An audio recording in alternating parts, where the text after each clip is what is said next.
There are sins that whisper softly in life, but roar like fire in eternity. When the final breath falls silent, every lie we told ourselves breaks apart, and the soul is left face to face with what it truly chose. For some, the journey ends in a place where flames breathe, shadows cry, and regret speaks louder than any scream. His name was Elias Turner, a man who hid exhaustion behind forced smiles and empty promises to himself. By day, he worked at a small, aging auto shop on the outskirts of town. The hum of engines and smell of gasoline were the closest things he had to stability. His co-workers noticed his tired eyes, but no one dared to ask why he always looked like he hadn't slept. Elias lived alone in a cramped studio apartment. The sink was full of dishes, the floor scattered with clothes, and the nightstand always held at least one opened bottle. Alcohol wasn't just a habit, it was the silent master of his life.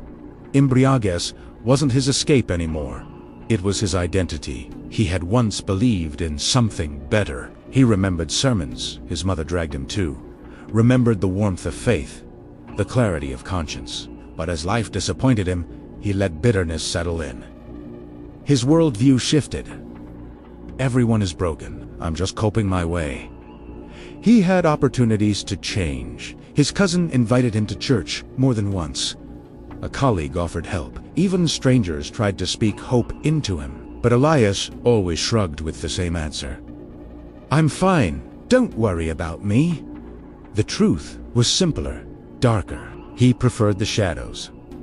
Even as the fall drew closer, the descent was slow but certain. His drinking deepened, his emotions dulled into numbness. His sleep became haunted by strange dreams, echoes of heat, silhouettes, and distant cries that woke him drenched in sweat. He tried to ignore them, but they grew stronger each week. Opportunity for repentance number one came on a night of overwhelming fear. He dreamed he was trapped in a cavern of living fire. He screamed for someone to wake him, but no one came. When he jolted awake, his heart pounding, he whispered, "God, if you're real, help me!"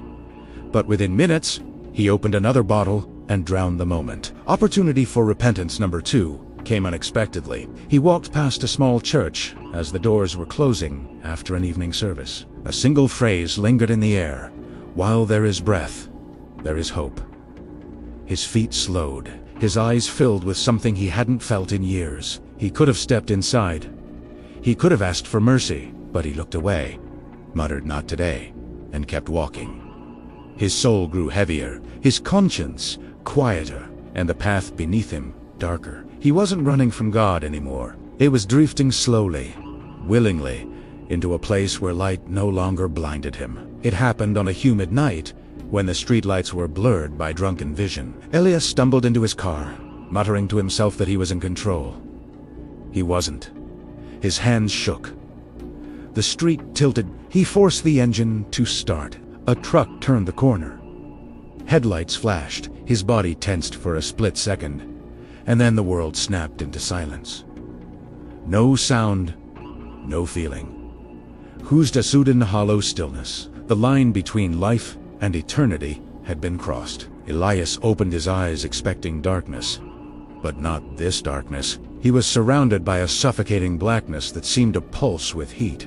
Flames moved across the ground like living creatures, drifting in waves that illuminated silhouettes writhing in agony. The ground burned under his feet, not like fire, but like a living furnace breathing beneath him. Hands charred, twisted, pushed up from the molten soil, reaching for help that would never come. Whispers of lament swirled through the air, blending with distant cries that echoed like broken memories. Elias screamed, "Where am I? Someone help me!" The atmosphere pressed against him like an invisible weight. Then came a presence, not a shape, not a figure, just truth filling the air around him. Elias, you knew the path. Mercy called you many times. He shook his head furiously.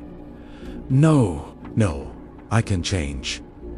Give me one more chance. You had countless chances while breath still lived in you. You turned away. He collapsed to the burning ground, hands trembling, heart sinking as memories of every ignored warning rose before him like flames. The dreams, The church door, the whispered prayer he drowned. Every tomorrow he promised himself.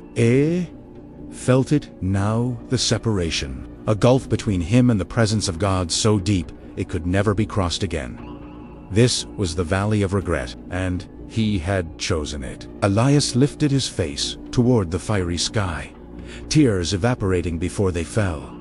I threw my life away.